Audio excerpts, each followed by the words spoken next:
Bonjour et bienvenue. Aujourd'hui, j'aimerais vous parler, sans spoiler évidemment, de Projet Dernière Chance. Si vous avez des suggestions de films dont vous voudriez connaître mon avis, n'hésitez pas à les mettre dans les commentaires. Projet Dernière Chance est un film de science-fiction réalisé par Phil Lord et Chris Miller. Le film est basé sur le livre de Andy Weir et après avoir vu ce film, j'ai immédiatement acheté le livre pour vous donner une idée à quel point j'ai aimé l'histoire. J'ai eu beaucoup de mal à rédiger ce texte car je ne trouvais pas les mots pour expliquer à quel point j'ai adoré ce film. Il est tellement bien fait et tous les éléments fonctionnent si bien ensemble, ce qui est tout aussi important.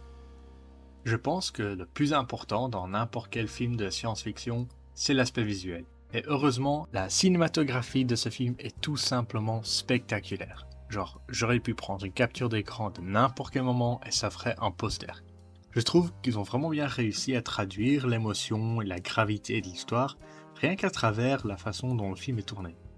Et l'éclairage est magique. Mais la chose que j'ai trouvé le plus impressionnant, ce sont les couleurs. Ce film est éclatant. Je pense que beaucoup de films en espace ont tendance à privilégier les couleurs désaturées ou à plat. Et en vrai, je comprends. Souvent, quand on parle de l'espace et la science, l'image qui vient à l'esprit est celle d'un monde stérilisé et froid.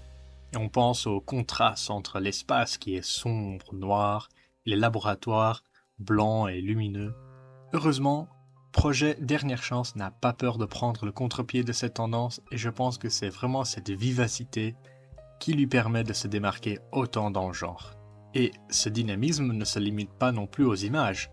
Chaque personnage a énormément de couleurs. Je trouve que Ryan Gosling était le choix idéal pour incarner Ryland Grace. Il a exactement le charme qu'il fallait.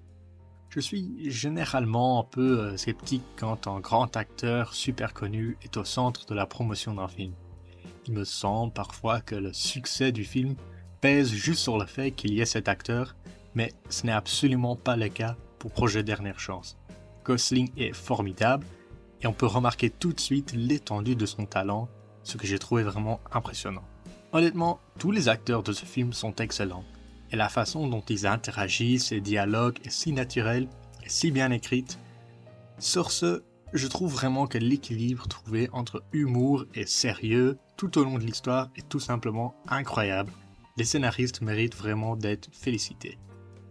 Maintenant, j'ai envie d'aborder un sujet, et même si je ne considère pas comme un spoiler, si vous voulez vraiment découvrir ce film sans rien savoir au préalable, avancez au moment indiqué sur l'écran. Donc, ce dont je veux vraiment parler, Rocky. Le fait qu'un personnage au vocabulaire limité, sans visage et sans corps humain, puisse avoir autant de personnalité et être capable de faire comprendre des émotions aussi profondes est tout simplement remarquable. Tout ça est grâce au talent de l'équipe qu'il manipule, car oui, c'est un animatronique, et à l'équipe des effets spéciaux.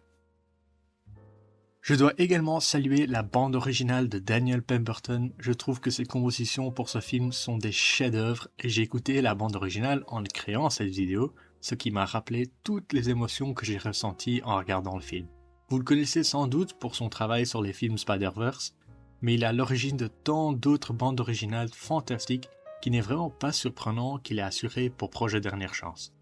En ce qui concerne le montage, je n'ai vraiment rien à critiquer. Ce film dure plus de 2h30 et j'ai parfois l'impression que plus un film est long, plus il a tendance à traîner. Mais heureusement, je n'ai jamais eu ce sentiment avec Projet Dernière Chance. Le rythme semblait fluide et, dans l'ensemble, très bien maîtrisé. Je n'ai jamais eu l'impression de m'attarder trop longtemps sur un moment, ni de passer d'une chose à l'autre trop vite. Dans ma dernière vidéo sur la corde au cou, j'ai un peu parlé du défi de la fidélité historique auquel ce genre de film est confronté. Et ici, je vais aborder la question de la rigueur scientifique. Je ne suis en aucun cas un scientifique, et je ne vais pas prétendre l'être. Je ne doute pas que ce film ne soit pas parfait, car comme n'importe quel autre film, il faut évidemment faire des sacrifices pour le bien de la narration. Ce que j'apprécie vraiment, c'est que ce film refuse d'utiliser cela comme excuse pour être fainéant.